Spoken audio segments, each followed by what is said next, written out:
कबीर सिंह, कबीर संत कबीर के, हाँ सब खुश हो जाएंगे, अरे वाह कबीर सिंह। तो कभी कभी दोहे आते हैं, तो वैसे ही ये जो पोयम है वो है हाइकू। अब ये हाइकू होता क्या है, तो पद्य संबंधी में पेज नंबर 15 पे राइट साइड में जो पद्य संबंधी है वहां पर आप देख सकते हैं कि ये जो हाइकू है ये जापान की लोकप्रिय काव्य विधा है। विधा यानी it is a type. Okay, तो इसकी खासियत ये है कि इसके अंदर 17 वर्ण होते हैं। 17 वर्ण यानी 17 अल्फाबेट्स होते हैं। पहला लाइन अगर आप देखोगे तो 5 अल्फाबेट्स है, दूसरे लाइन में 7 है और तीसरे लाइन में 5 है। तो कुल मिलाकर 5, 7 और 5 ऐसे करके 17 वर्णों की ये कविता है। फॉर एग्जाम्पल अगर मैं फर्स्ट जो स्टैंजा है अगर वो मैं रीड करूंगा, घना अंधेरा, सबसे पहली लाइन में है घना अंधेरा, तो घ ना अंधेरा, ऐसे कितने आ गए? वेरी गुड, 5 आ गए। नेक्स्ट, चमकता प्रकाश, चमकता प्रकाश, कितने आ गए? 7 आ गए। तो 5, 7 और वापस नीचे की लाइन अगर हम देखेंगे, और अधिक, और अधिक, तो 5, 7 और 5 के इस ढांचे में ये बंधी हुई यह कविता है जिसका नाम है हाइकू, जिसका प्रकार है हाइकू और कविता का नाम है मन। अब इन हाइकुओं में किसी भी स्टैंजा का किसी भी स्टैंजा से कोई रिलेशन होता नहीं है। Every stanza is independent. Okay, तो अभी जैसे हम लोग हमेशा की तरह पहले स्टोरी सुनते थे, फिर हमारा कंटिन्यूएशन होता था रीडिंग का, आज ऐसा नहीं होगा बिकॉज आज एक अलग प्रकार की कविता है। तो धीरे धीरे मैं एक एक स्टैंजा पढ़ूंगा और एक एक स्टैंजा का आपको मैं बता दूंगा क्या मीनिंग होता है। ओके, तो हाइकू क्या होता है ये आई गेस सभी को पता चल गया होगा, और पद्य संबंधी में एक बार लिखा है वो मैं पढ़ता हूँ। यह जापान की लोकप्रिय काव्य विधा है। हाइकू विश्व की सबसे छोटी कविता कही जाती है। 5वें दशक से 5th सेंचुरी हिंदी साहित्य ने हाइकू को खुले मन से स्वीकार किया। खुले मन से हिंदी साहित्य ने बोला आओ, वी वेलकम यू। हाइकू कविता 5 अधिक 7 अधिक 5 कुल मिलाकर 17 वर्ण के ढांचे में लिखी जाती है। तो प्रस्तुत हाइकू में कवि ने अपने अनुभवों और छोटी छोटी विभिन्न विभिन्न यानी अलग अलग घटनाओं और को अर्थवाही सीमित शब्दों में प्रस्तुत किया है। तो जीवन के हर एक के जीवन में बहुत सारे दुख दर्द होते हैं, परेशानियां होती है। तो अब उन परेशानियों को जूझते हुए हम किस तरह से बाहर निकल सकते हैं, इन सारी चीजों का कुछ एक वर्णनात्मक वर्णन इस कविता के अंदर कवि ने किया हुआ है। तो सबसे पहले देखते हैं, घना अंधेरा, प्रकाश और अधिक। पढ़ने में तो अच्छा लग रहा है, छोटा लग रहा है, पर समझ में नहीं आ रहा है ना? तो समझने की कोशिश करते हैं कि कवि कहते हैं घना अंधेरा, चमकता प्रकाश और अधिक। अंधेरा, जब अंधेरा घना होता है, घना डार्क डेंस, सपोज अभी आप एक रूम में बैठे हो और उस रूम में लाइट चालू है, तो क्या वहां पर अंधेरा है? नहीं है, क्योंकि लाइट चालू है। तो सारी चीजें अनुकूल है, सारी चीजें हमारे हिसाब से हमें दिख रही है, क्या हो रहा है, कौन सी चीज कहां पर रखी है, हमें सब दिखता है। पर जब वो लाइट हम बंद करते हैं तो अंधेरा छा जाता है। वैसे ही जब हम जंगल में जाते हैं वहां पर अंधेरा होता है। तो ये अंधेरा यानी क्या है? ये एक नेगेटिविटी है। जो प्रतिकूल परिस्थितियां हमारे जीवन में आती है, जो नेगेटिविटी हमारे जीवन में आती है, और जब जब नेगेटिविटी हमारे जीवन में आती है, तब कहीं ना कहीं से एकाकी रूप से एक उम्मीद की किरण यानी एक प्रकाश की किरण कहीं ना कहीं से क्या हो जाती है, फूट पड़ती है। और उस प्रकाश की किरण का उपयोग करके, उस उम्मीद की किरण की सहायता लेके हमें हमारे जीवन में आने वाली परेशानियों के ऊपर मात देनी है। तो जितना घना अंधेरा होगा उतना प्रकाश अधिक चमकेगा। अगर अंधेरे घर के अंदर एक जुगनू आ जाएगा तो उस जुगनू की जो इंटेंसिटी होगी ना प्रकाश की, वो ज्यादा होगी। और उसके बाद अगर उस कमरे के अंदर हम लाइट लगाते तो क्या वो जुगनू की जो रोशनी है वो तुम्हें दिखाई देगी? नहीं दिखाएगी, क्योंकि उस घर के अंदर, उस कमरे के अंदर अब वापस से प्रकाश हो चुका है। तो जब अंधेरा घना होता है, जब परेशानियां ज्यादा होती है, तभी हमें उस उम्मीद की किरण, तो कवि यहाँ पर कहते हैं कि जब अंधेरा घना होता है तब प्रकाश और अधिक चमकता है। उसका जो इंटेंसिटी होता है ना लाइट का, प्रकाश का, वो हमें और चमकीला दिखाई पड़ता है। अर्थात जब प्रतिकूल परिस्थितियां हमें घने अंधकार के रूप में घेरती है, तब उसे प्रकाश रूपी किरण क्या हो जाती है? फूट जाती है। और हमें बस उसी मौके का वेट करना है। परेशानियां सबकी लाइफ में है, but you have to wait for the perfect. और जब वो सॉल्यूशन तुम्हें मिल जाएगा ना, उस सॉल्यूशन को पकड़ के अपना प्रॉब्लम क्या करना है, हमें सॉल्व करना है। तो यह है घना अंधेरा, चमकता प्रकाश और अधिक। सेकंड, करते जाओ, पाने की मत सोचो जीवन सारा। हम सभी को पता होगा कि आज से 5000 साल पहले कुरुक्षेत्र के रणभूमि में पांडवों और कौरवों के बीच में युद्ध हुआ था। और अभी रिसेंटली सारी सीरियल्स भी हम देख रहे हैं, महाभारत देख रहे हैं। तो उस महाभारत के संदर्भ में हमारे हिंदुओं का धर्म ग्रंथ है, मानव ग्रंथ है, श्रीमद् भगवत गीता। तो इस भगवत गीता में भी भगवान ने कहा है, संस्कृत में एक श्लोक है, कर्मण्येवाधिकारस्ते माम फलेषु कदाचन। आप में से बहुत सारे बच्चों ने ये श्लोक सुना होगा, पढ़ा भी होगा। तो श्लोक ऐसा है कि कर्मण्येवाधिकारस्ते माम फलेषु कदाचन। कदाचन कर्मण्येवाधिकारस्ते, कर्म, काम करते रहो, माम फलेषु कदाचन, फलेषु कदाचन, फल जब मिलना है तब मिलेगा। तुम्हें क्या करना है? तुम्हें काम करते रहना है। इस सेकेंड स्टैंजा में भी लेखक ने, कवि ने हमें यही समझाया है कि करते जाओ, पाने की मत सोचो जीवन सारा। बट हमारी एक बुरी आदत होती है, कोई भी चीज करने से पहले ना हम उसके परिणाम के बारे में सोचते हैं। पढ़ाई के बारे में भी जब हम देखते हैं ना, तो अगर मैं ये पढ़ रहा हूँ आंसर, तो क्या ये एग्जाम में आएगा, ये सोचते हैं। तो एग्जाम में आएगा तो ही मैं पढ़ूंगा, ये हमारा फंडा होता है। भाई एग्जाम में आए नहीं आए, तू पढ़ना, तुम्हारा कर्म क्या है? पढ़ाई करना। मम्मी बोलती जा जरा बाजार से ये लेके, बचे हुए पैसे की पेप्सी मिलेगी क्या? बचे हुए पैसे का ये ओरियो लेके आऊं क्या? तो आगे क्या मिलने वाला है ना, हम उसके बारे में, वो कर्म करने से पहले ही सोच लेते हैं। तो कवि यहाँ पर हमें उपदेश देते हैं, संदेश देते हैं कि करते जाओ, पाने की मत सोचो जीवन सारा। जिंदगी में जब काम करने की बारी आती, कर्तव्य करने की बारी आती, कर्म करने की बारी आती है, तब तुम्हें उसे करना है। उससे मुझे क्या मिलेगा, इस फल के बारे में चिंता तुम्हें करनी नहीं है, क्योंकि ऊपर वाला देता है। तुम जैसे कर्म करोगे वैसे फल तुम्हें आज नहीं तो कल, कभी ना कभी ऊपर वाला भगवान देगा। तो सेकंड स्टैंजा में हमने ये पढ़ा कि हमें काम करते रहना चाहिए, फल के बारे में कभी भी सोचना नहीं चाहिए। और उसके लिए श्लोक दिया हुआ है भगवत गीता में, कर्मण्येवाधिकारस्ते माम फलेषु कदाचन। सिंपल है ना। तीसरा, जीवन नैया मंझधार में डोले, संभाले कौन? जीवन नैया मंझधार में डोले, संभाले कौन? एक सिंपल सवाल है मेरा। अकेले पैदा हुए हो?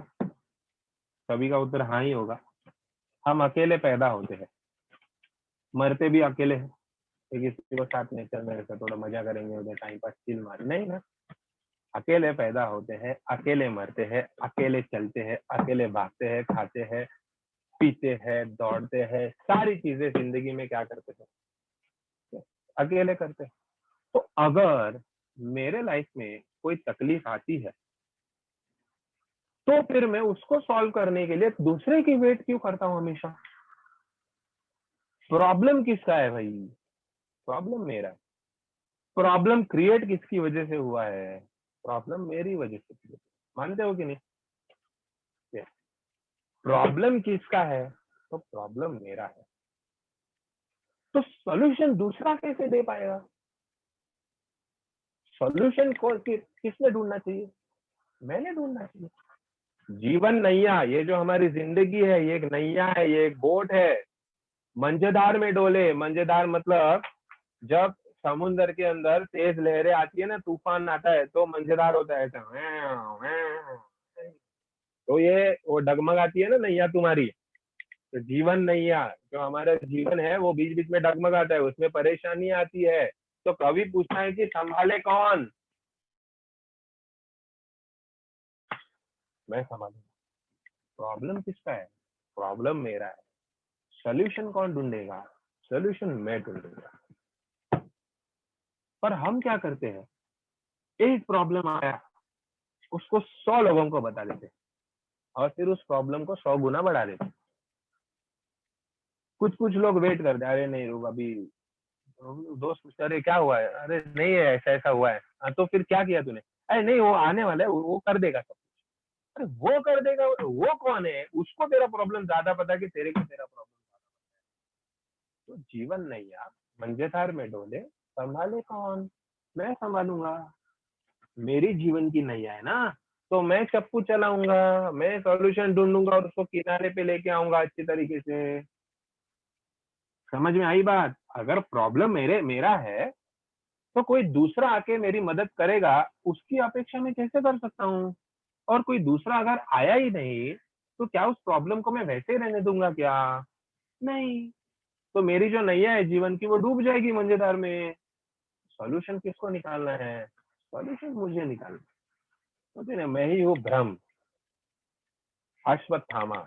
भाई अश्वत्थामा बन जाओ, ब्रह्म बन जाओ और अपने प्रॉब्लम का सॉल्यूशन। हर प्रॉब्लम का एक सॉल्यूशन होता है। हमसे बड़ा कोई प्रॉब्लम हो सकता है क्या? नहीं, हम ही सबसे बड़े प्रॉब्लम। तो कहने की बात यह है कि हर प्रॉब्लम का, कैरी भाई ने बोला ना, हर विवेक वगैरह का एक सलमान खान होता है। बोला ना कैरी भाई ने, सुना होगा ना तुम लोग ने। तो हर प्रॉब्लम का एक सॉल्यूशन होता है, and we have to wait for the perfect time. जैसे ही तुम और वो सॉल्यूशन होता है ना, वो प्रॉब्लम के आजू बाजू में घूमते रहता है। और हम लोग आजू बाजू नहीं, हम दिल्ली जाके देखते हैं, भाई किधर है? बाजू में ही है वो सॉल्यूशन, उसके साथ जुड़ा हुआ है। हमें बस उसके ऊपर गौर करना है और हमारा प्रॉब्लम ऑटोमेटिकली सॉल्व हो जाएगा। Okay, next. रंग बिरंगे रंग संग लेकर आया फागुन। सभी को फागुन का महीना बहुत पसंद होगा। फागुन, जिसको मराठी में फाल्गुन बोलते हैं, और मार्च का महीना। तो मार्च के महीने में एक विशेष बात होती है। एग्जाम तो होती है, हाँ वो पता है हम लोग को, विशेष बात। एग्जाम तो क्या है, साल में 4 बार होती है। बट ऐसी एक विशेष बात है जो फाल्गुन के महीने में, यानी साल में एक ही बार आती है, सबको अच्छी लगती है, बॉयज को ज्यादा अच्छी लगती है। यस, होली। क्यों? रंग लगाने मिलता है ना। रंग लगाने के एक दिन पहले सोते नहीं है ये लोग, बॉयज लोग। मैं भी बॉय हूँ, हमने भी किया ऐसा। तो ये जो फाल्गुन का महीना है, ये क्या लेकर आता है? देखो, रंग संग लेकर, रंग बिरंगे रंग संग लेकर आया फाल्गुन। तो ये फाल्गुन का महीना अकेले नहीं आ रहा है, ये अपने साथ अलग अलग रंगों को ला रहा है। और ये अलग अलग रंग हमारे जीवन में क्या भर देती है? हमारे जीवन में खुशियां भर देती है। तो हर्ष, उल्लास और उमंग लेकर ये कौन आता है? ये फाल्गुन का महीना आता है। तो हमें भी कुछ समय के लिए हमारी जो चिंताएं हैं, हमारी जो परेशानियां हैं, उसको साइड में रखकर हमारे जीवन को एक अलग तरीके से खिलाने की कोशिश करनी चाहिए, अलग तरीके से उसका आनंद लेना चाहिए। कितना भी दुख क्यों ना हो, चाहे वो एग्जाम होती है ना, अभी तुम लोग 10th में हो, तुम्हारे बोर्ड्स होंगे, तब बोर्ड्स, जब होली का महीना आएगा ना, होली का त्योहार आएगा ना, तब तुम्हारे बोर्ड्स होंगे। फिर भी खेलने जाते हैं ना होली, क्यों जाते हैं? खुशियां मिलती है। तो प्रॉब्लम्स तो है, बट अगर फाल्गुन हमारे पास हर्ष और उल्लास लेकर आया है, रंग लेकर आया है, तो क्या हमें उस प्रॉब्लम्स को साइड में रखकर थोड़ी देर के लिए एंजॉय नहीं करना चाहिए? क्या हमारा जीवन सिर्फ ऐसी सड़ी हुई मनुष्य शक्ल बनाकर लटकाकर घूमने के लिए हुआ है? नहीं। तो फाल्गुन के महीने में जिस तरह फाल्गुन हर्ष उल्लास और अलग अलग प्रकार के रंग भर देता है हमारे जीवन में, उसी तरह हमें भी कुछ वक्त के लिए उन चिंताओं को, सारी समस्याओं को साइड में रखकर हमारे जीवन का आनंद लेना चाहिए। Okay, next. यहां तक सबको क्लियर है? तो मैं आगे बढ़ता हूँ। ओके, कांटों के बीच खिलखिलाता फूल देता प्रेरणा। अब पढ़ने के बाद सभी को अंदाजा हो गया होगा कि हम किस फूल के बारे में बात कर रहे हैं। कांटों के बीच,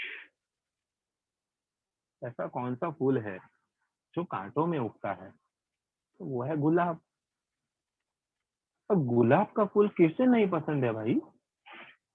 खतरनाक, सबको पसंद है। मन को मोह देने वाला ये पुष्प है। पर यहाँ पर कवि कहते हैं कि ये जो गुलाब का फूल है वो किसके बीच में खड़ा है? वो कांटों के बीच में खड़ा है। तो उस गुलाब के आजू बाजू में भी कांटे हैं। कांटे यानी हमारे जीवन में आने वाली परेशानियां, मुश्किलें, है ना? हमारे जीवन में जो परेशानियां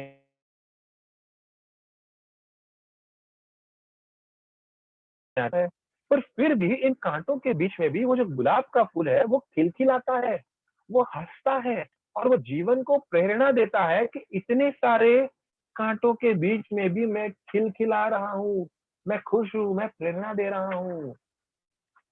तो हम क्या है भाई, हमारे जीवन में भी समस्याएं है, परेशानियां है, ऊंच नीच सुख दुख तो आते हैं। तो हमें उस गुलाब से प्रेरणा लेनी चाहिए कि मेरे जीवन में भी अगर कितनी भी परेशानियां आए, मैं उन परेशानियों में डगमगाने वाला नहीं हूँ। मैं उन परेशानियों का अच्छी तरह से सामना कर सकता हूँ। मैं मेरे लाइफ को अच्छे से अच्छा बनाने की कोशिश कर देता हूँ। कांटों के डर से गुलाब खिलता नहीं है क्या? नहीं, वो खिलता है।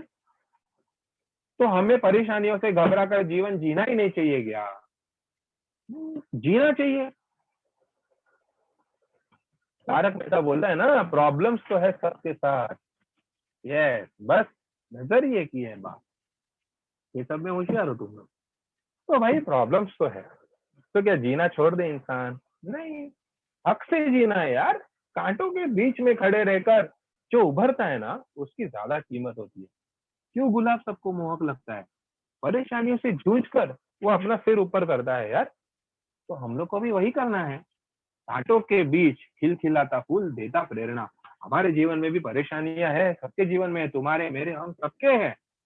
बट उस परेशानियों को चीर कर, उसे लांग कर हमें जीवन में आगे बढ़ना है। तो यही प्रेरणा हमें किससे लेनी है? तो उस छोटे से मनमोहक गुलाब के फूल से हमें वो प्रेरणा लेनी है। आगे, भीतरी कुंठा आंख के द्वार से आई बाहर। भीतरी कुंठा, कुंठा कुंठा, कुंठा का मतलब यहाँ पर शब्दार्थ में दिया है। कुंठा यानी निराशा, घोर निराशा। सब लोग लिख लेंगे, कुंठा यानी घोर निराशा से आई बहार। हम रोते हैं ना, सब रोते हैं भाई। क्यों रोते हैं? ऐसे अरे खुशी खुशी के बारे में, खुश जब भी हम होते हैं तो धनाधन रोते गए नहीं, वो आनंद के अश्रु होते हैं, वो अलग होते हैं, उसको हम ऐसे पूछते हैं आनंद के अश्रु। बट ज्यादातर हम रोते कब है? तो जब हम दुखी होते हैं। तो दुख यानी क्या? तो दुख यानी निराशा। तो कवि भी यहाँ पर यही कह रहे हैं, भीतरी कुंठा, हमारे मन में जो निराशा होती है, जो दुख होता है वो दुख कहाँ से बाहर आता है? आंखों के द्वार से आई बाहर। ये जो आंसू होते हैं ना, ये हमारे अंदर का दर्द होता है, दर्द। तो ये दर्द कहाँ से व्यक्त होता है? तो आंखों के द्वार से जब आंसू आते हैं तब हमारी जो कुंठा है, जो निराशा है, वो क्या हो जाती है? बाहर आ रही है, बाहर आ जाती है। तो एकदम सिंपल मतलब है उसका, भीतरी कुंठा, अंदर मन के अंदर जो कुंठा है, जो निराशा है, जो दुख है, वो कहाँ से बाहर आता है? आंखों के द्वार से। आंसू आते हैं ना, सबके आंखों से ही आते हैं ना, किसी के नाक से आते हैं। हाँ, हाँ, तो आंखों से, हाँ, तो आंखों से जो आंसू आते हैं ना, वो अंदर की कुंठा है। सिंपल मतलब है, भीतरी कुंठा आंखों के द्वार से आई बाहर। आगे कंटिन्यूएशन है, खारे जल से धुल गए विषाद मन पावन। खारे जल से धुल गए विषाद मन पावन। अभी देखना, एक सिंपल क्वेश्चन पूछता हूँ, मुझे पता है सबका जवाब हाँ ही होगा, क्योंकि हम सब करते हैं कि जब भी हम रोते हैं तो रोते रोते वो जो आंसू होता है ना, वो यहाँ से आता है। कभी कभी यहाँ से, किसी हर एक का भाई अलग होता है भाई, अपना यहाँ से आता है, किसी का यहाँ से आता है। तो यहाँ से जब वो आंसू आता है ना, तो धीरे धीरे धीरे धीरे करके यहाँ तक आता है। और कुछ कुछ बच्चे होते हैं ना, जो ऐसे भी कर लेते हैं, कर दे ना। तो आंसू का टेस्ट कैसा है? जिसने उसको टेस्ट किया वो उसको पता होगा। ये कैसा है? खारा है। मैं बता रहा हूँ, मैंने टेस्ट किया हो। तो भीतरी, तो खारे जल से धुल गए विषाद मन पावन। अब देखो, एकदम सिंपल मतलब है, खारा जल। खारा जल यानी क्या? तो हमारे आंसू। हम क्यों रोए? क्योंकि हमारे हमारे दिल में, हमारे मन में कहीं ना कहीं दुख था, विषाद था। विषाद यानी दुख। ओके, पीछे विषाद का दिया हुआ है, अभिलाषा पूरी न होने पर मन में होने वाला खेद।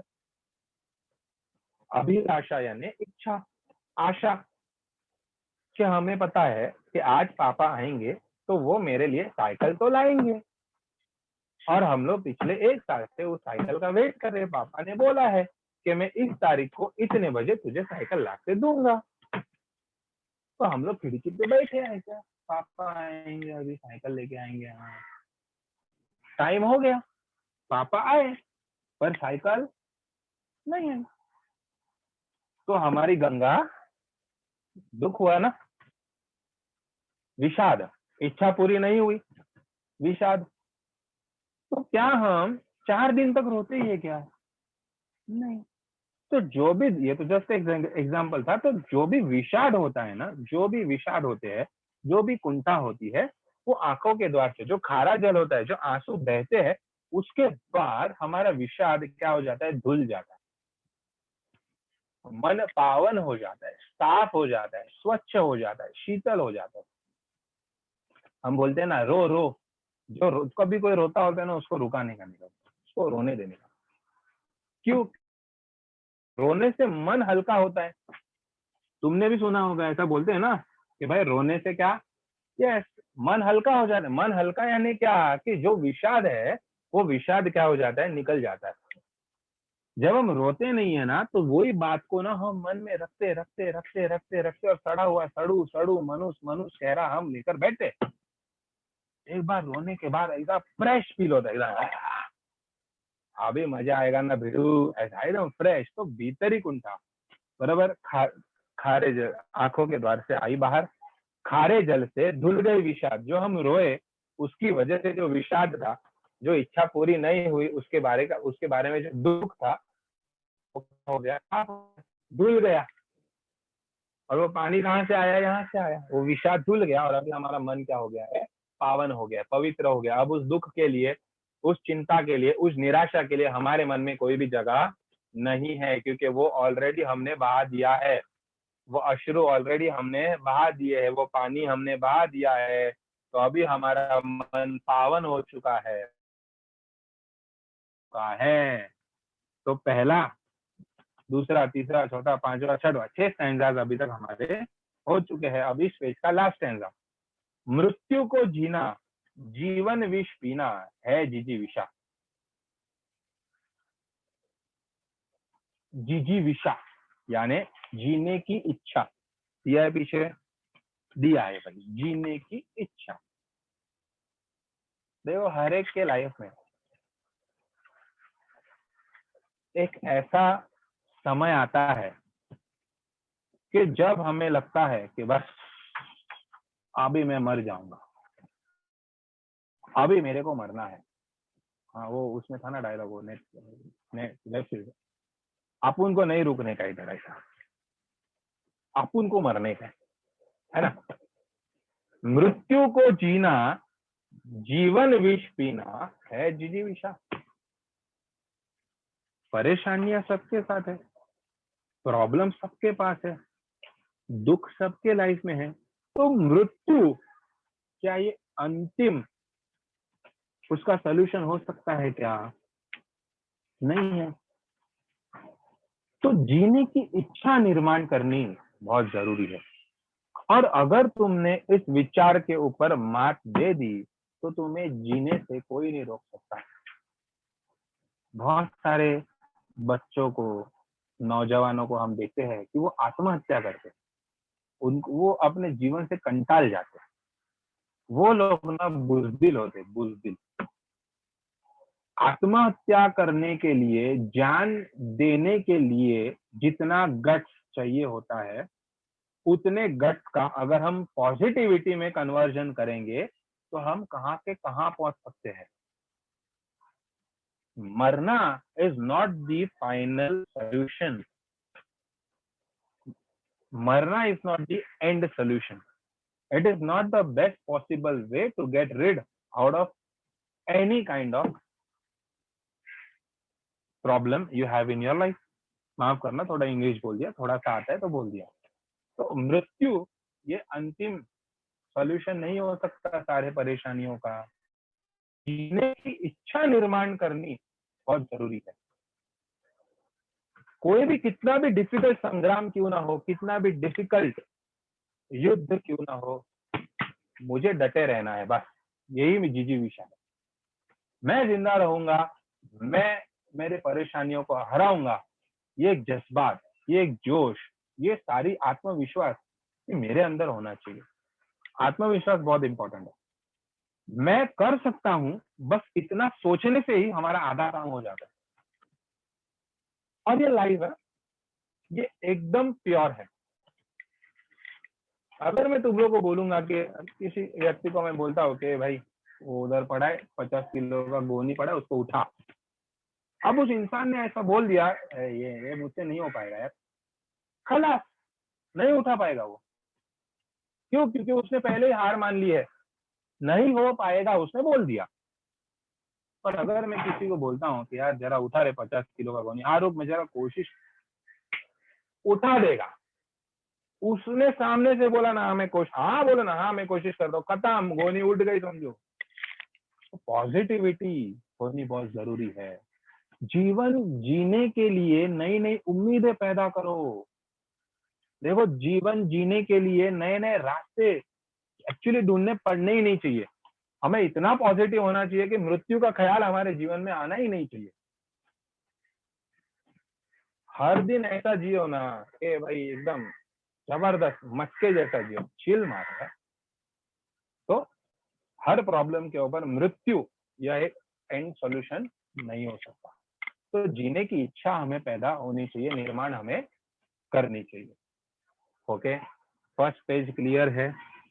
अगर क्लियर होगा तो यस सर डालो, तो हम अगले पेज पे जाएंगे। दीप सर अगला पेज स्क्रीन पर लाइए।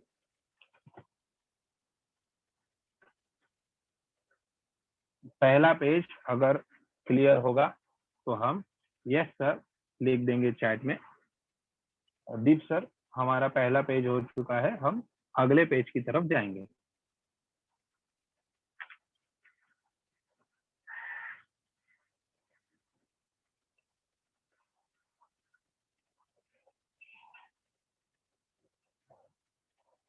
ओके, थैंक यू, सबका यस सर आ गया है।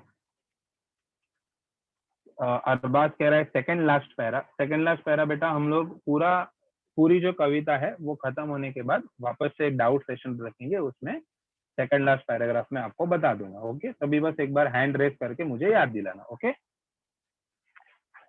तो वो मैं पैराग्राफ नो डाउट तुमको बता दूंगा, very easy paragraph. Okay, next. अभी देखो, हाँ, चैतन्य बराबर दिमाग में। ओके, नो प्रॉब्लम बेटा, टेंशन मत लेना, बैठा हूं मैं हिंदी के लिए। ओके, चालू रखते हैं अपना। ओके, मन की पीड़ा छाई बन बादल बरसी आंखों। ये ऑलरेडी हमने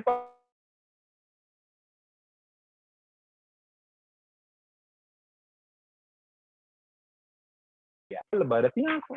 मन की पीड़ा, पीड़ा का मतलब पता है ना, पीड़ा का मतलब दुख।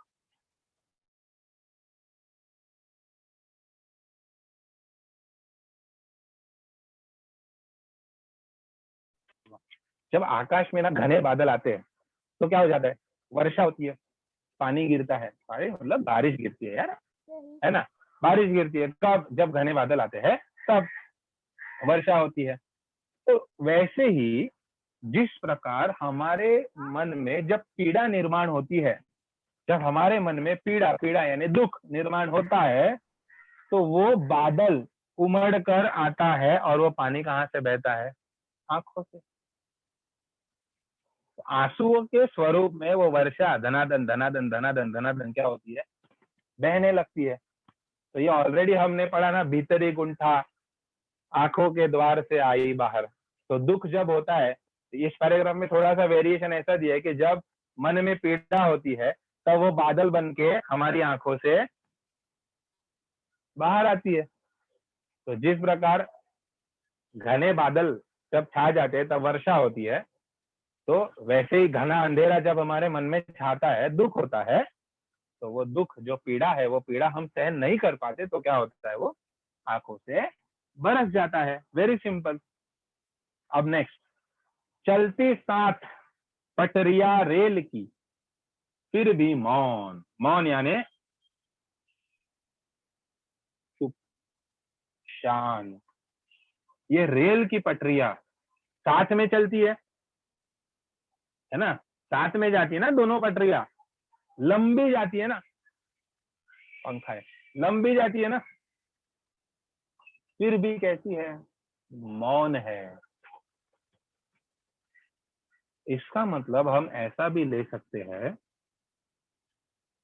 कि अगर तुम्हें लंबा टिकना है, देखो बहुत सारे झगड़े होते हैं, दोस्तों के बीच में होते हैं, हाँ, तुम जो सोच रहे हो, हाँ, उनके बीच में भी झगड़े होते हैं, बहुत तो उनके होते भी होंगे, हाँ, हस्बैंड वाइफ के झगड़े होते हैं, माँ बेटे के होते हैं, बेटे के और पापा के होते हैं, भाई बहन के होते हैं, झगड़े होते हैं। झगड़ों से क्या होता है, रिलेशन टूटता है, मन के अंदर मन मुटाव हो जाता है, यानी क्या, मन के अंदर वो रह जाता है, यार इसने मेरे को ऐसे बोला। तो जो समझदार व्यक्ति है ना, मैं हमेशा अपने बच्चों को बोलता हूँ कि ये चीज हमेशा फॉलो करो। जो समझदार व्यक्ति होता है ना, वो मौन धारण कर ले। तुमको पता है ना, अपनी गलती नहीं है, you are explainable to yourself. तुम्हें एक्सप्लेनेशन किसको देना है, अपने आप को देना।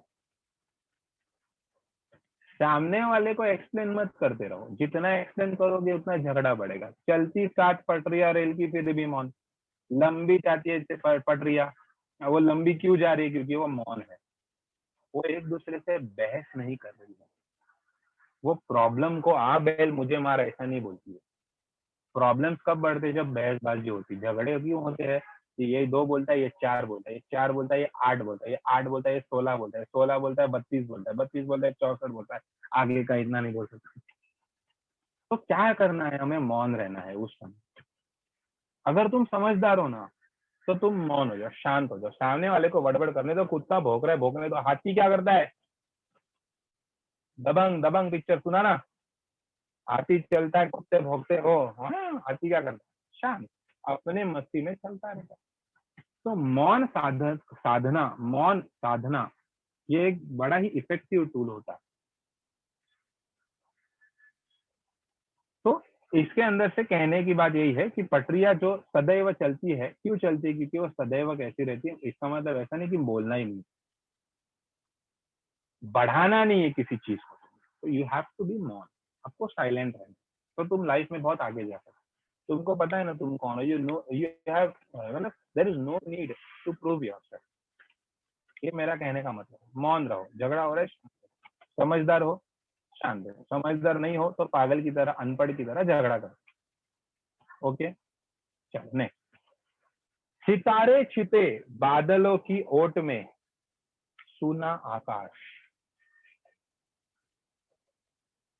अब मैं थोड़ा लड़कियों पे हूँ, लड़कियों पे है ना, क्योंकि मेकअप की बात है थोड़ी सी, तो हम लड़के तो देखो पाउडर भी नहीं लगाते, जो भगवान ने ऐसा चेहरा दिया है वो चेहरा लेकर घूमते, ऐसा खौफनाक चेहरा, पर कुछ पाउडर नहीं, चूना नहीं, कुछ तुम्हारा फाउंडेशन नहीं, देखो कुछ दिख रहा है कुछ नहीं।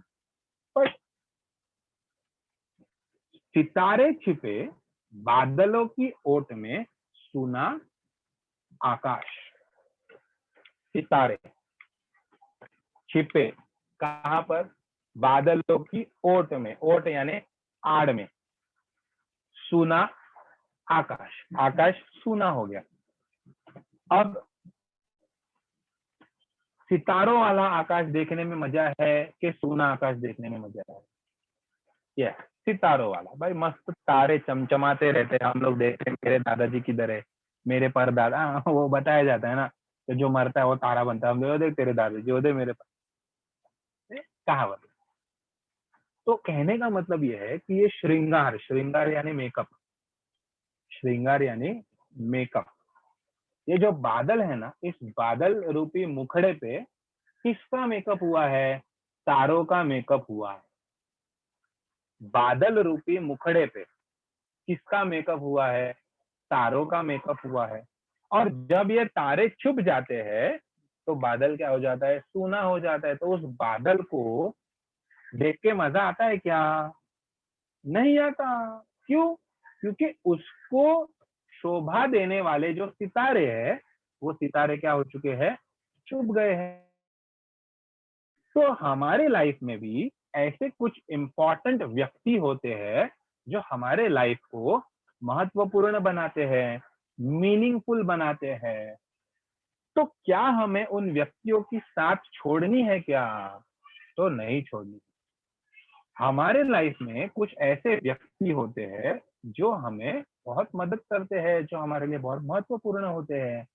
तो उन व्यक्तियों का साथ हमें कभी भी छोड़ना नहीं है, क्योंकि अगर वो व्यक्ति हमारे लाइफ से चले जाएंगे तो हमारी लाइफ कैसी हो जाएगी? सुनी सुनी हो जाएगी, अकेला अकेला महसूस होगा हमें, है ना? तो उस महत्वपूर्ण व्यक्तियों में जो आजकल की जवान पीढ़ी है, उनको मैं बताना चाहता हूँ कि तुम्हारे बॉयफ्रेंड गर्लफ्रेंड के अलावा भी तुम्हारे जो जन्मदाता है, तुम्हारे माता पिता, तुम्हारे जो सगे संबंधी है, वो उसके अंदर पहले आते हैं। क्योंकि आजकल हम देखते हैं ना, सोना बाबू के लिए हाथ भी काटते हैं लोग। क्या मिलने वाला है? उनसे भी अच्छे अच्छे लोग तुम्हारे लाइफ में है, पहले उनके बारे में सोचो, उनको पहले लाइफ में कैसे मैं स्थिर कर सकूं, उसके बारे में सोचो, बराबर ना? तो सितारे छिपे बादल की ओट में, सुना आकाश, आकाश सुना हो जाता है जब सितारे छिप जाते हैं। उसी तरह हमारे लाइफ में भी कुछ महत्वपूर्ण व्यक्ति होते हैं, महत्वपूर्ण लोग होते हैं, जिनके चले जाने से हमारी लाइफ बिल्कुल सुनी सुनी हो जाएगी। तो हमें उन व्यक्तियों को क्या करना है? ये संभाल के रखना है, उनको महत्व देना है, उन्हें भूलना नहीं है, उनके प्रति कृतज्ञ रहना है। ओके, आगे। तुमने दिए जिन गीतों को स्वर हुए अमर। तुमने यानी कवि, कवि यहाँ पर खुद के बारे में बता रहा है। तुमने दिए जिन गीतों को स्वर हुए अमर, अमर यानी जो कभी मरता नहीं है। तो यहाँ पर कवि, एक कवि के अंदर एक अनोखा सामर्थ्य है, एक अनोखी कैपेबिलिटी है, एक अनोखी विल पावर है कवि के अंदर। वो कहते हैं कि मैंने जिन जिन गीतों को स्वर दिए हैं, वो स्वर, वो गीत क्या हो चुके हैं? अमर हुए हैं। अमर यानी उसका जो अर्थ है वो कभी भी लोप नहीं हुआ है, उसका कभी भी अंत नहीं हुआ है। तो इस कविता के माध्यम से भी कवि ने क्या किया है? तो हमारे जीवन में एक परिवर्तन लाने का प्रयास किया है, बराबर ना? तो उस परिवर्तन के वजह से बहुत सारे लोगों की लाइफ सुधरने वाली है। ऐसा कवि यहाँ पर कहते हैं कि कवि जितने भी कविताएं लिखते हैं उसकी वजह, उसका मूल हेतु क्या होता है कि समाज परिवर्तन, व्यक्ति परिवर्तन, बराबर ना। तो ये जो मैंने सारी चीजें अभी तुम्हें पढ़ाई, उसमें से अगर 10% भी तुम अपने जीवन में आत्मसात करोगे तो तुम्हारी लाइफ चेंज होगी कि नहीं होगी? होगी। चेंज यानी क्या? परिवर्तन। तो ये जो कवि कविताएं बनाते हैं वो क्यों बनाते हैं? ये परिवर्तन लाने के लिए बनाते हैं, और अच्छा परिवर्तन लाने के लिए वो कविताएं बनाते हैं। लास्ट पैराग्राफ, सागर में भी रहकर मछली प्यासी ही रही। बहुत सुंदर है ये। सागर में भी रहकर मछली प्यासी ही रही। देखो तुम्हारे पास, पहले इसका अर्थ समझाता हूँ। सागर यानी समुद्र, सबको पता है। ओके, सपोज तुम समुद्र के किनारे टहल रहे हो। हम मछली की बात तो दूर, मछली तो समुद्र के अंदर रहती है, हम समुद्र के बाहर रहते हैं, बराबर ना? मतलब हेलो, तो मछली की,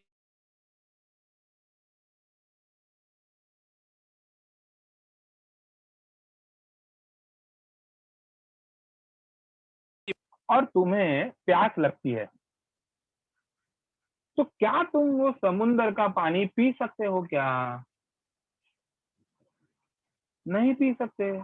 तुम्हारे सामने अथाह जल राशि पड़ी है, दूर दूर तक कभी न खत्म होने वाला पानी तुम्हारे सामने पड़ा है, पर क्या वो पानी तुम पी सकते हो क्या?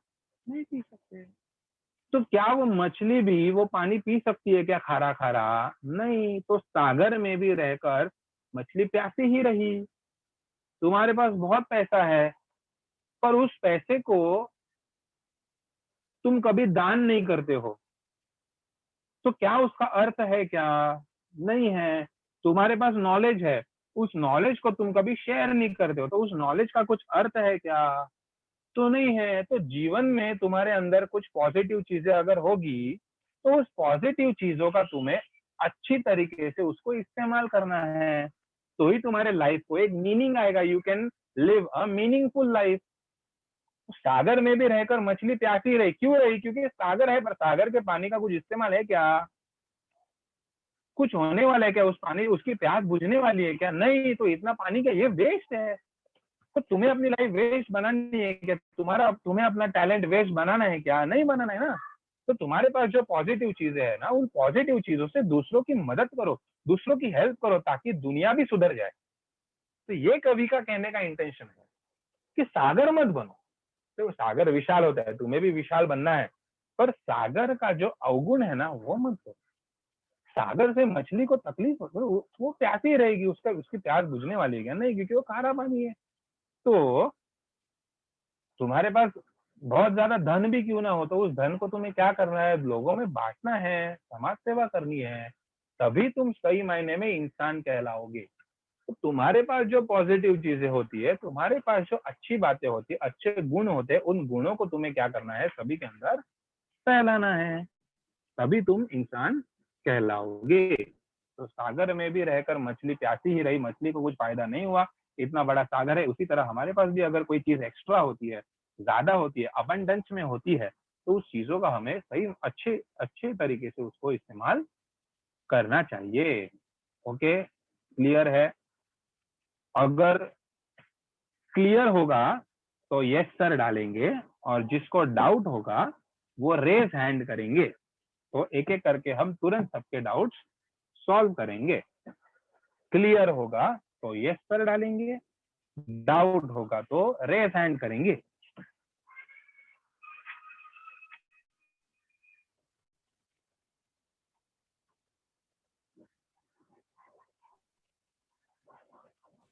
Hello sir. Rohit, hello Deep sir. Hello हाँ सर। रोहित, हाँ सर, रोहित बोल रहा है। हाँ हाँ बोलो। मांझधारा मतलब क्या? मंझधार, मंझधार, मंझधार यानी क्या? अब तू समुन्द्र में जा रहा है बोट लेके, बराबर? यस। तो जो तेज लहरें आती है ना, ऐसे ऐसे लहरें आती है, स्क्रीन पे देख, ऐसी लहरें दिख रही है तुझे? हाँ। उसको बोलते हैं मंझधार। जो ऊपर नीचे लहरें आती है ना, ऐसा ऐसा होता है अपना बोट, हाँ। उसे बोलते हैं मंझधार। ओके, तो लहरें यानी मंझधार। वैसे तेरे लाइफ में मंझधार यानी क्या? तो प्रॉब्लम, बराबर ना। लहरें आती है तो हमारी बोट क्या हो जाती है, ऐसे ऐसे होती है ना, टेढ़ी मेढ़ी। Yes. तो प्रॉब्लम्स आने के बाद भी हमारी लाइफ टेढ़ी मेढ़ी हो जाती है। तो यहाँ पर मंझधार, मंझधार यानी एग्जैक्ट मीनिंग उसका है, ये ऐसी ऐसी जो लहर आती है ना, उसको मंझधार बोलते हैं। बट लाइफ का अगर एग्जांपल लेते तो मंझधार यानी प्रॉब्लम। Yes. ओके। और हाँ, वो अरबाज करके कोई था सर, उसको एक हाँ हाँ रेज हैंड किया है क्या? हाँ अरबाज बेटा बोलो। हाँ सर, हाँ बोलो ना। Second last paragraph first page का वो और सेकंड खारे पेज का जल लास्ट से धुल, पैराग्राफ। ओके, खारे जल से धुल गए विषाद मन पावन। ओके, विषाद, विषाद यानी क्या? अभी तेरी कोई इच्छा है, तो वो इच्छा अगर जब पूरी नहीं होती है तो हम रोते हैं। ओके, तो हम ऐसा कहते हैं ना कि रोने से ना जो दुख होता है ना वो हल्का हो जाता है। जो मन होता है ना वो मन क्या हो जाता है, हल्का हो जाता है। अगर हम रोएंगे ही नहीं ना, अगर हम रोएंगे ही नहीं तो वो बातें हमारे मन में इकट्ठा हो जाएगी और वो हमें तकलीफ देगी। तो जब भी हम रोते हैं तो रोने के बाद वो जो विषाद होता है ना, विषाद यानी जो दुख होता है ना, वो आंसुओं द्वारा हम क्या करते हैं, बाहर निकालते हैं। तो अब तेरे मन में जो दुख था वो निकल गया। ओके, दुख यानी क्या? गंदगी, मतलब नेगेटिविटी। तो वो नेगेटिविटी निकलने के बाद अब तेरे मन में क्या रह गई है? सिर्फ पॉजिटिविटी। तो तेरा मन कैसा हो चुका है? पावन। पावन यानी स्वच्छ, शुद्ध, निर्मल, साफ हो जाता है। तो रोने से जो विषाद होते हैं वो साफ हो जाते हैं खारे जल से, ऐसा उसका अर्थ है। और लास्ट पेज का कौन सा वो लास्ट पेज पे? सेकंड लास्ट और लास्ट ना। हेलो, सेकंड लास्ट है, तुमने दिए जिन गीतों को स्वर हुए अमर। कवि यहाँ पर खुद के बारे में कह रहा है कि कवि ने जो जो कविताएं बनाई हैं, फॉर एग्जाम्पल ये कविता, अब इस कविता के अंदर कवि ने बहुत सारी अच्छी चीजें हमें दी है। तो ये जो चीजें है वो हमें मरते दम तक नहीं भूलनी है, यानी वो चीजें क्या हो गई, अमर हो गई। बराबर ना। अभी जो मैंने सब कुछ समझाया है उससे तुम्हारे लाइफ में कुछ ना कुछ तो परिवर्तन आएगा। तो कवि यहाँ पर कहते हैं कि हम जो कविताएं लिखते हैं, ये जो शब्द है ये शब्द अमर हो जाते हैं, ये कभी मरते नहीं है। क्योंकि ये जो हम कविताएं लिखते हैं वो कुछ ना कुछ परिवर्तन लाने के लिए, चेंज लाने के लिए हम ये कविताएं लिखते हैं। और लास्ट है, सागर में भी रहकर मछली प्यासी ही रही। मछली सागर में रहती है, समुन्द्र में रहती है, बराबर ना। तू सागर का पानी पी सकता है क्या? तो हम नहीं पी सकते समुन्द्र का पानी। क्यों? क्योंकि वो खारा होता है। तो समुन्द्र के पास बहुत सारा पानी है, पर वो किसी की प्यास बुझा सकता है क्या? नहीं। तो वैसे अगर तुम्हारे पास बहुत सारा पैसा है और तुम अगर उसको दान नहीं करते हो, किसी की मदद नहीं करते हो, तो उस पैसे का कुछ वैल्यू है क्या दूसरों की नजर में? नहीं है।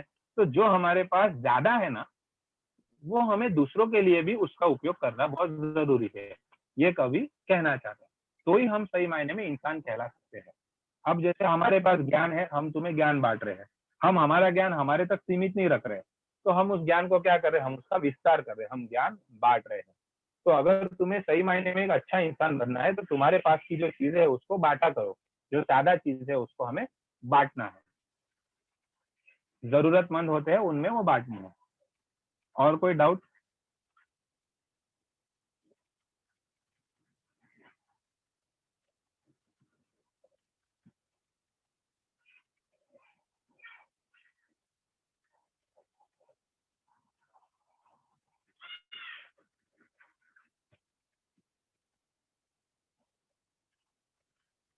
हेलो, और कोई डाउट सर जी? सर एक मिनट। हाँ हाँ बोलो बोलो। सुयश,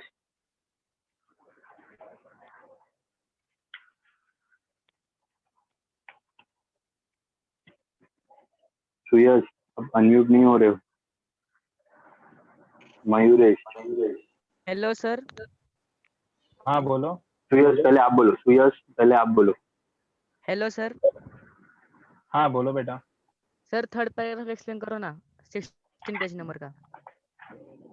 16 पेज नंबर का। हाँ सितारे छिपे बादलों की ओट में सूना आकाश, हाँ है ना, ये वाला ना। हाँ सर। अब बेटा हाँ सर।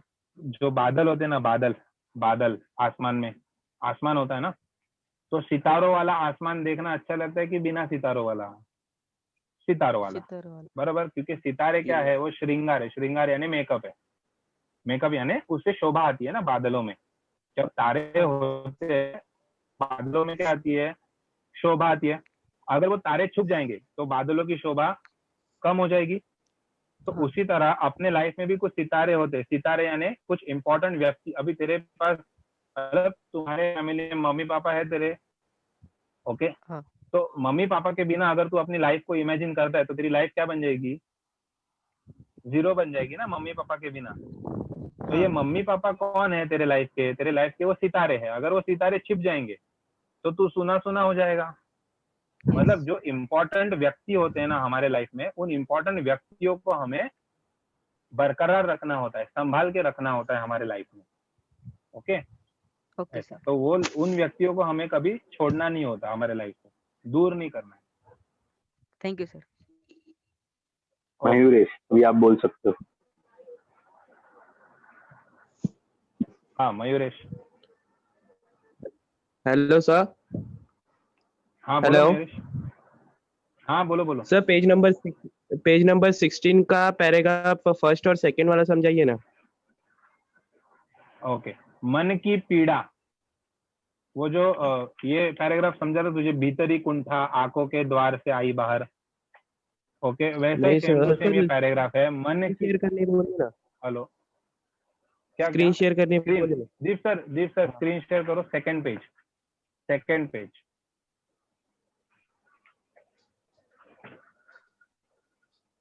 दीप सर सेकंड पेज, आज पेज नंबर 16। हाँ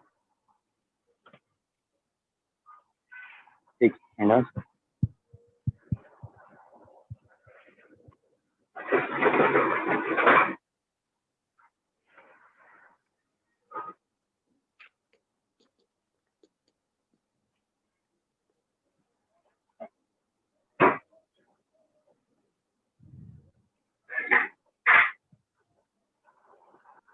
सर किया सर।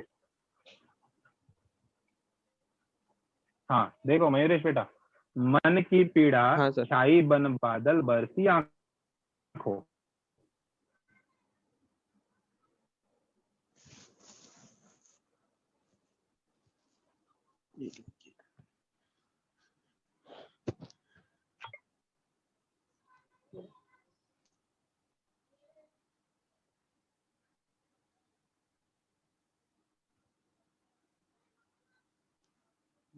जब दुख होता है तो हमारे मन में एक दुख का बादल छा जाता है। तो वो जो दुख का बादल है, वो दुख के बादल की वजह से उसके अंदर से वर्षा, वर्षा यानी अश्रु निकलते। तो वो अश्रु कहाँ से आते हैं, तो हमारी आंखों से आते हैं। मन की पीड़ा, पीड़ा यानी दुख, वो दुख का बादल फॉर्म होता है और उसमें से हमारी आंखों से क्या आ जाते हैं, आंसू आ जाते हैं। दैट इज बरसी आंखों, आंखों के द्वार से वो आ जाते हैं। चलती 7 पटरिया रेल की फिर भी मौन, रेल की पटरिया दूर तक जाती है, लंबी होती है, बाजू बाजू में चलती है, फिर भी कैसी रहती है, मौन रहती है। मौन यानी शांत, कुछ भी बोलती नहीं है। तो तुम्हें भी अगर लाइफ में कुछ बनना है, आगे जाना है, बहुत दूर तक जाना है, तो कुछ कुछ समय तुम्हें क्या रहना है, मौन रहना है। क्योंकि जब तुम मौन नहीं रहते हो ना, तो तुम जब सामने वाले को कुछ बोलते हो तो जाहिर बात है उसको भी बुरा लग सकता है। तो बुरा लगने की वजह से झगड़े हो सकते हैं और जो तुम्हारा रास्ता है वो वहीं पर समाप्त हो सकता है। तो अगर तुम्हें दूर तक जाना है तो तुम्हें मौन रहना है, मौन यानी शांत रहना है। जैसे जैसे परिस्थिति आती है उस हिसाब से तुम्हें मौन रहना है, ओके। इससे झगड़े नहीं होते, मन मुटाव नहीं होते और तुम लंबा जा सकते हो, दूर तक जा सकते हो और किसी के साथ आराम से जा सकते हो। हमारी फ्रेंडशिप क्यों टूटती है, क्योंकि हम झगड़ा करते हैं। झगड़ा क्यों होता है, क्योंकि तू एक बोलता है तो वो दूसरा बोलता है। अगर वो एक बोल रहा है और तू उधर ही शांत है तो झगड़े भी नहीं होंगे और तुम्हारी फ्रेंडशिप दूर तक जाएगी। तो दूर तक चीजें अगर तुम्हें जानी अगर चाहिए तो तुम्हें क्या रहना है, मौन रहना है। रेल की पटरियों की तरह वो बाजू बाजू में रहती है पर फिर भी एक दूसरे से बात करती नहीं है, इसलिए वो लंबी जाती है, ऐसा उसका अर्थ है। और कोई डाउट है किसी को? सर एकता। एकता, हाँ एकता। बोलो बेटा। Sir, second last Hello. paragraph, same page.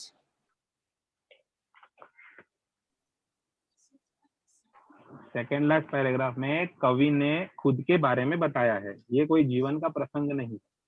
कवि तुमने दिए, तुमने यानी कवि ने, ओके, ये हम लोग पढ़ रहे हैं ना, तो इसलिए उन्होंने तुमने दिए, तुमने यानी कवि ने, तुमने दिए जिन गीतों को स्वर यानी कविता, गीतों को स्वर कविता हुए अमर। ओके, तो कवि ऐसा कहते हैं कि जिन गीतों को कवि स्वर देता है वो अमर हो जाते हैं। अमर यानी जो कभी मरता नहीं है। अभी ये जो बात मैंने तुम्हें बताई है पूरी कविता, ये तुम भूलोगे क्या? नहीं भूलोगे। तो ये जो अच्छी बातें मैंने तुमको बताई है तुम्हारे दिमाग में क्या हो जाएगी, फिट हो जाएगी अनंत काल तक, लंबे समय तक। यानी वो वर्ड्स क्या हो गए, तुम्हारे अमर हो गए। वो वर्ड्स अभी तुम्हारे दिमाग से बाहर निकलने वाले नहीं है। ओके, तो उसी तरह ये कविता कवि ने क्यों दी है? ताकि लोगों के अंदर क्या है, परिवर्तन आए। परिवर्तन यानी चेंज आए। ओके, तो ये कविता पढ़ने के बाद पॉजिटिविटी आती है, तो वो पॉजिटिविटी आने के लिए, परिवर्तन लाने के लिए कवि ने हमें ये कविता दी है, ऐसा वो कहते हैं। Okay sir, thank you. और कोई सर जी? नहीं सर, और कोई नहीं। ओके बेटा, welcome. Okay sir, thank you.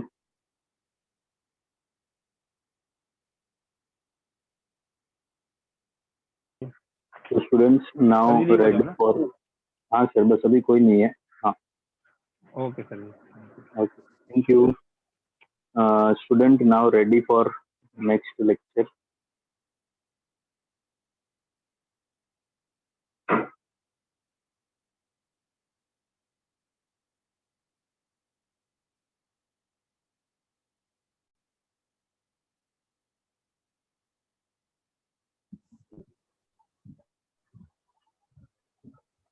Okay. Good evening Sonali madam. Yeah, good evening, sir. Good evening, students. हाँ, ओके, लास्ट लेक्चर में हम लोग ने देखा था ह्यूमिडिटी के बारे में, रिलेटिव ह्यूमिडिटी के बारे में। ओके, अभी आज का जो लेक्चर है ना, वो स्टार्ट करने से पहले I will just show you one video. Okay sir, आप जो स्क्रीन आपने शेयर किया वो स्टॉप करेंगे? मैं करती हूँ वीडियो शेयर। ओके, मैं करती हूँ सर, मैंने ना एक्चुअली मिनिमाइज करके रखा है सब, तो फटाक से मिल जाएगा।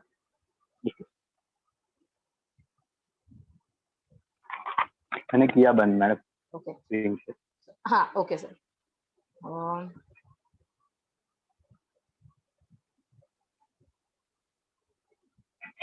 ओके, सब लोग वीडियो देखेंगे प्रॉपरली।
ओके, सबने अभी वीडियो देखा होगा। जो वीडियो है वो वीडियो में हमने देखा जो प्लेन था flying on a higher altitude, बहुत एकदम ऊंची हाइट पे फ्लाई कर रहा है, और ऊंची हाइट पे जब वो फ्लाई